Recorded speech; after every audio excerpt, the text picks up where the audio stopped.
Eoin Ó Broin, there is a lot of talk about those other factors playing into it, the pent-up demand that's there, the lack of construction because of the pandemic, the remote working driving up prices outside the capital, and also the fact that people have a lot of savings now, which may in turn be adding to how much people are willing to pay for a home right now. Do you accept that all the factors, everything we're seeing now, is not down to government inaction?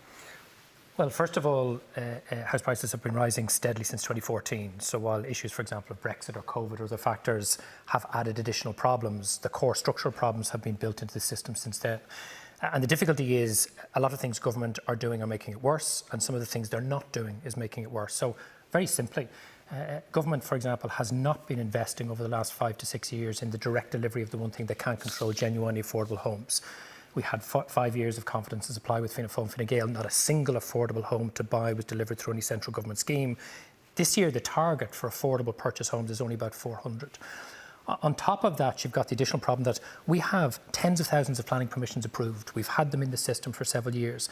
And despite both the current minister and the previous minister saying they would look at, for example, use it or lose it planning permissions to get builders and developers building the stock they have, that hasn't happened. And we know there are builders and developers out there sitting on vacant sites. And the biggest problem, we've just come from a vote in the Dáil on this, is that the government has decided to facilitate through very, very generous tax breaks for institutional investors the bulk buying of large developments by those funds. And that's doing two things. It's taking a lot of potential supply out from people to purchase, but crucially it's pushing up the price of rents enormously. Okay. So the government isn't taking this problem seriously, and they can talk about all the figures they want out to 2030. It's this year, next year and the year after, and unless they radically change approach, invest heavily in the delivery of tens of thousands of affordable homes, clip the wings of the cuckoo funds and give singles and working people, whether they're first-time buyers or second-time buyers, a chance, this problem is going to get worse. Mary Fitzpatrick, let's talk about those affordable homes that Sinn Féin keep bringing up, that there's 400 being built and it's simply not enough. The targets are too low for the number of people who need homes at an affordable price in this country. Yeah, look, Austin is absolutely correct. We are coming out of a decade of undersupply of housing and construction. That's why the government has made a decision last year, once a government was formed, to have a serious intervention in the housing market.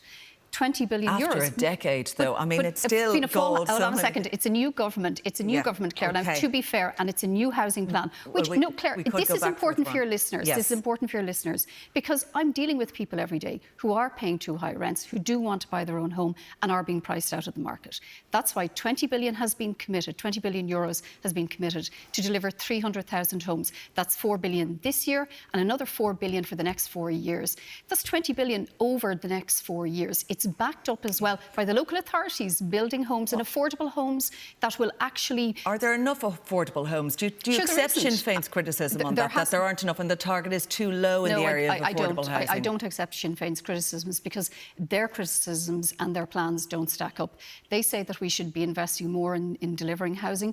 We're spending 20 billion, we're investing 20 billion. Sinn Féin proposed spending 2.8 billion. They're suggesting we should make housing more affordable. We're using state-owned land to make housing more affordable, and they voted against that. They're suggesting that we should help renters who are paying too high rent. We're already spending 900 million a year to support renters because we recognise that renters are paying unaffordable rents. But on top of that, we're giving a bridge to home ownership through having the local authorities build homes, affordable homes, starting at 160,000. That they're real homes that are being built. Sinn Féin are objecting to these homes being built. They have objected in my own constituency, in O'Devany Gardens, right across Dublin. And I just, and this is constantly brought up. So what is your response on that, about the objections to homes when we are a country that badly needs homes? Well, first of all, we're not objecting to homes, and we've never objected to homes in O'Devany Garden.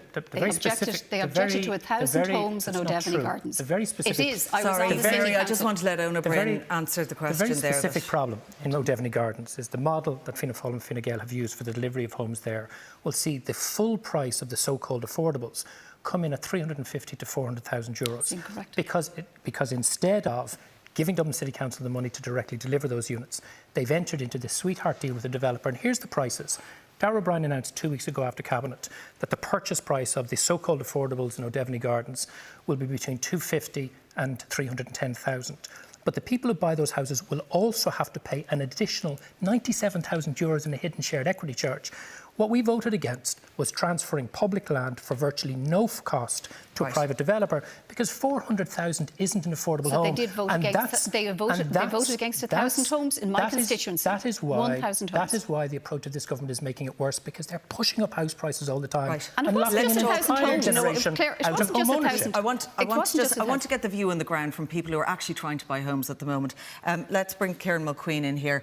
You've got a crazy house prices account that you set up on Instagram, just to gauge from people, I suppose, to talk about your own experience as a home buyer, and then to see what other people are finding out there in terms of prices. What are people telling you? And tell us the lengths that people are going to now in order to try to secure themselves a home for the very first time.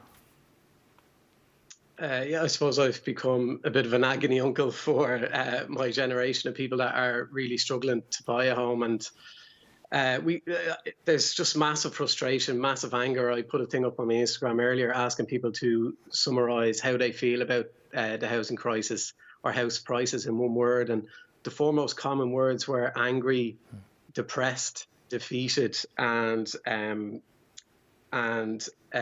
hopeless.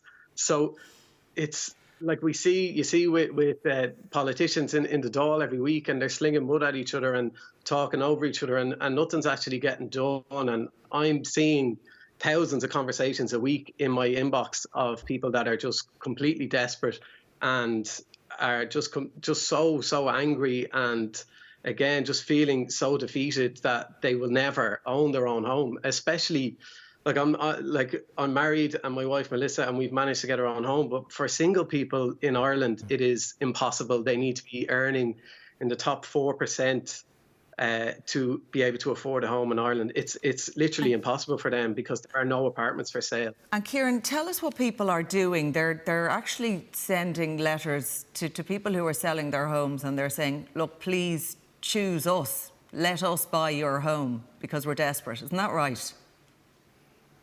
Well, that's it. It's just desperation. It's something that I kind of spoke about a while ago, and it fairly took off. And people are putting, if the house is with an estate agent, they're maybe just sending a few lines of an email just saying, look, I'm really desperate to get a home, and we love your home. And it does work quite often. But I don't want to dwell on that side of things. I think it's important when we talk about CSO statistics and numbers and figures, we often forget about the human impact on this. And it is not normal for people in their late 20s, in their 30s and in their 40s to be living at home in their parents' box room. That's not normal. It's not a functioning society. It leads to so many sociological issues, so many mental health issues, and it's insane, and nothing is being done about it.